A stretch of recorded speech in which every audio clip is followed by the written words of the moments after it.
My wife handed me a DNA test at Christmas dinner. Surprise! Your son isn't yours. I'm taking half in the divorce. So I told her, check your email. Her face went from smug to terrified in seconds. I never thought a Christmas dinner could feel like a funeral, but that night it did. Not for a life ending, but for the version of my life I thought I had. We were at my mom's place, the whole family sitting around the long wooden table she only dusted off twice a year. Thanksgiving and Christmas. The place smelled like pine and baked ham, and my son, Ethan, was tugging at my sleeve asking when he could open the presents under the tree. He had that wide-eyed excitement kids get when everything feels magical. He was 7, and I swear he loved Christmas more than any kid I'd ever met. That's when Jenna stood up. She clinked her wine glass with a spoon like she was about to propose a toast. She gave me the strange smile, wide, stiff, almost rehearsed, and said, I have a surprise for everyone. My family turned toward her. My mom put down her fork, giving that polite but cautious smile she used whenever Jenna made an announcement. Then Jenna reached into her purse and pulled out a white envelope I hadn't seen before. She set it on the table in front of me and slid it over with her manicured fingers. Merry Christmas, Michael, she said, tilting her chin up like she was delivering a punchline. Go ahead, open it. I remember feeling confused more than anything. I wasn't expecting anything dramatic, maybe tickets to a concert or some note about a trip she planned. But when I opened it and saw the neatly printed lab results, DNA paternity analysis, my hands froze, my chest went cold, and her smile widened, like she was feeding off the shock spreading across my face. It's not yours, she announced at the table. Ethan isn't biologically yours. And since we're being honest tonight, I want a divorce. I'm taking half. My sister dropped her fork. My dad swore under his breath. My mom grabbed Ethan and pulled him close, instinctively protective even though he had no clue what was happening. Meanwhile, Jenna looked like she had just won something, like she had been waiting for this moment to show me she held all the power. She stood there smirking, chest slightly lifted, enjoying the chaos she unleashed. Except I didn't react how she expected. I didn't yell. I didn't cry. I didn't ask why. I just looked at her and said calmly, check your email. Her face changed in slow motion. The smugness loosened first, then her eyes widened, then her breath caught in her throat. She grabbed her phone, tapped the screen, and in the silence of the dining room, you could almost hear her world collapsing.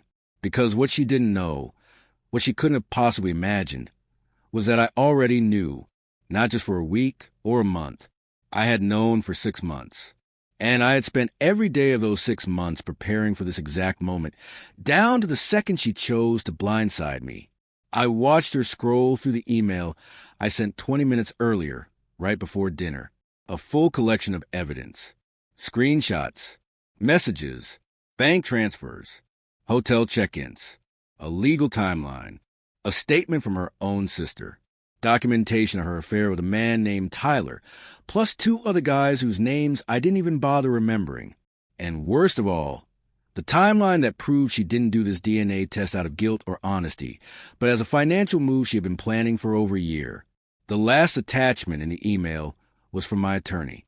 Not just any attorney, one of the best family law specialists in the state.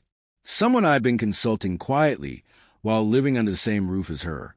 A man who didn't just prepare a defense. He prepared an offense. The email detailed everything Jenna tried to hide, everything she denied, everything she thought she'd get away with. And when she finished scrolling, her face looked like she had seen a ghost. "W, what is this?" she whispered. I leaned back in my chair and said quietly, "It's what I've known for 6 months." Her hands trembled so hard she dropped her phone. She bent down to pick it up, but my mom, who had been silent until now, shot her a look so cold that Jenna froze in place. My mom had always treated Jenna with kindness, even when Jenna didn't deserve it. But that night, something in her snapped. She picked up Ethan, walked him out of the room, and said to me softly, "Sweetheart, finish whatever this is. I'll keep him in the living room." Ethan asked what was happening, and she lied with the sweetest voice I've ever heard. "Nothing, baby. We're just opening your gifts early." The living room lights glowing around him felt like a different universe from the emotional earthquake happening in the dining room. Once they were gone, I finally stood up. "Sit down, Jenna," I told her. She didn't move, so I repeated it. "Sit down." She sat, not in defiance, not in anger, just fear. She knew the game she thought she was controlling had flipped so fast she couldn't keep up. I said, "The DNA test in that envelope isn't real." She blinked rapidly. "What?" "It's a duplicate of the test you took 6 months ago," I said. "The one I already saw. The one that showed exactly what I already knew." I watched her mouth drop open. "You didn't think I noticed the late nights?" I continued. "The calls you took outside? The gym clothes that smelled like someone else's cologne? The random charges on your credit card? You didn't think it was strange I suddenly stopped arguing with you? Stopped asking questions? Stopped caring what time you came home?" She tried to speak, but I held up my hand. I wasn't yelling. I didn't need to. My voice was calm, even, maybe a little too calm. I started keeping records, talking to people, and the more I found, the more I realized this wasn't a moment of guilt for you. You were planning a divorce long before you took that DNA test. You just needed the right moment to detonate it in public. You chose tonight because you wanted to humiliate me in front of my family. You wanted to make yourself the victim. You wanted sympathy, but you picked the wrong day and the wrong man. Her breathing turned shallow. She looked around like she was searching for someone to side with her, but no one did. Even my younger brother, who normally stayed out of conflict, shook his head in disbelief. "You thought I'd fall apart," I said. "You thought you'd walk away with the house, the savings, and maybe custody, too. You thought if I found out at the dinner table, I'd be too emotional to think, too devastated to act. But the difference between us, Jenna, is that I don't move on emotion. I move on facts." Her jaw trembled. "Michael, please don't do this. You already did it," I said. "I'm just finishing what you started." I took a deep breath then. Not because I was nervous, but because my chest honestly hurt. Not from anger, not from betrayal, but because even after everything, I still loved Ethan. He might not have been my biological son, but I raised him. I held him as a newborn. I taught him how to ride a bike. I stayed up with him when he had nightmares about monsters under bed. I kissed his forehead when he fell asleep in the car. I was the one who showed up to his school plays and packed his lunches. DNA didn't matter to me. Being his father did. But Jenna, she weaponized the truth like it was a bomb she could drop to get what she wanted, not caring how it would destroy me, Ethan, or anyone else in the blast radius. I handed her a printed copy of the attorney's letter. "You're being served tomorrow morning," I said, "for adultery, intentional paternity fraud, marital asset theft, and custodial manipulation." She gasped. "Custodial manipulation? What is?" "You used a child to secure financial advantage." I said plainly, "The court will see that, and so will the judge." Her lip quivered. She suddenly looked smaller than I'd ever seen her. I continued, "And I'm seeking full custody of Ethan." Now she truly panicked. "You can't do that. He's my son. He's also mine," I said before she could finish. "Not biologically, but emotionally, practically, realistically. Ethan knows me as his father. I am the one who raised him. And you know what? Even if the court says I'm not his legal father, I'm going to fight for him anyway. And I will win, Jenna. Because unlike you, I'm not using him. I'm protecting him." "Michael, please," she whispered, wiping tears from her cheeks. I made a mistake. You made a series of choices. I corrected her. You could have been honest. You could have come to me quietly. You could have protected Ethan's relationship with me. But you didn't. You chose cruelty. You chose manipulation. You chose selfishness. And now you're shocked it's coming back to you." Her tears streamed. "I loved you. I still—" "No," I said almost gently. "You loved the life I provided. Not me." And that was the moment she broke. Really broke. She covered her face and sobbed in a way I had never seen before. Loud, desperate, almost animalistic cries that echoed to the dining room. For a second, I felt a flicker of pity. Not for her, but for the mess she created. For the future Ethan would have to process. For the years of lies she built like a house of cards, only to watch them crumble all at once. But then I remembered every night she left me alone, every lie she told, every moment she let me tuck Ethan into bed while she was with someone else. Every morning she returned home, acting like everything was normal. I remembered how she stole innocence from the one person who didn't deserve any of this, Ethan, and my pity evaporated. I took a quiet breath. It's over, Jenna. She looked up at me, mascara smeared across her cheeks, eyes bloodshot. Please don't take him, she choked. Please. He's all I have. And I'm all he has, I said, because you didn't think about him once when you did what you did. She tried to reach for me, but I stepped back.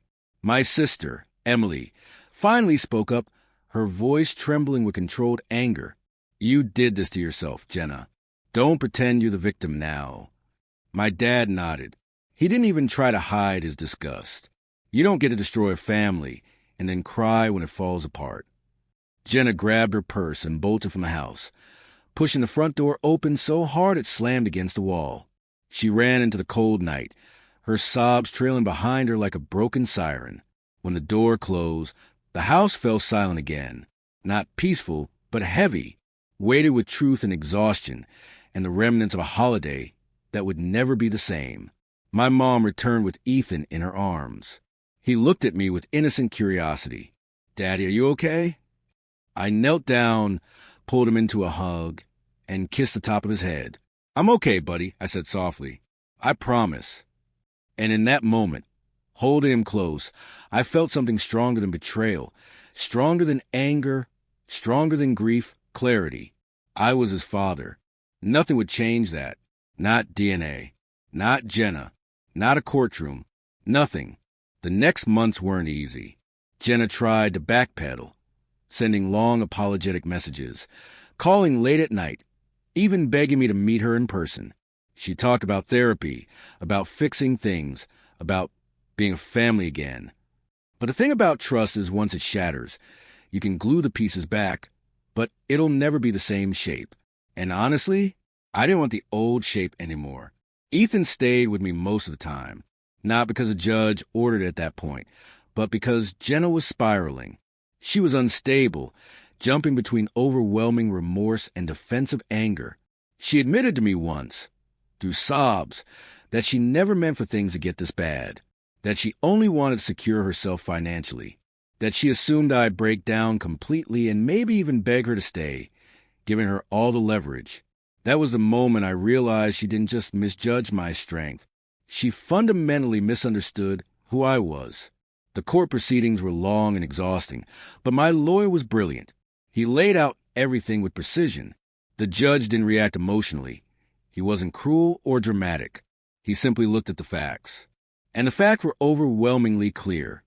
Jenna had committed paternity fraud, manipulated the situation, weaponized a child, and attempted to execute a calculated financial ambush.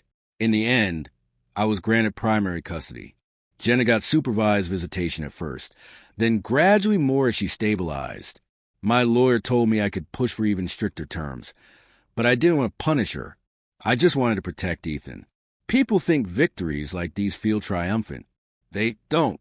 They feel heavy, exhausting, like you're finally stepping out of a storm you didn't ask to be caught in. But slowly, life rebuilt itself. Ethan adjusted better than I expected. Kids are resilient in ways adults sometimes aren't. He still loved his mom, and I never spoke badly about her to him. I didn't want to poison his view of her. I wanted him to grow up with love, not bitterness. As for me, I learned how to be both a father and a man who survived one of the hardest betrayals someone can face. I started cooking more, taking Ethan to soccer practice, volunteering at his school, reading with him at night. I found comfort in small things, quiet mornings, warm coffee, tiny routines that felt safe. Sometimes I'd see Jenna during drop-offs.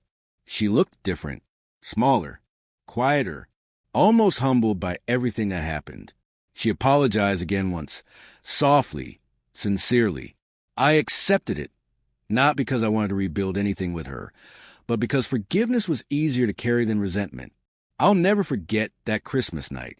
The shock in her eyes, the fear, the realization that she had underestimated the wrong person. But that night wasn't about revenge. Not really. It was about truth, about choosing to stand up when someone tries to break you, about protecting the one innocent person caught in the crossfire. And if there's one thing I've learned, it's this. Family isn't defined by blood. It's defined by love, by choice, by actions. Ethan may not share my DNA, but he shares my heart. And I'll spend the rest of my life making sure he never feels unwanted, unprotected, or unloved, not even for a second. And that's the real ending to the story. Not the moment she tried to break me, but the moment I realized nothing she did could change the fact that I am, and always will be, his father,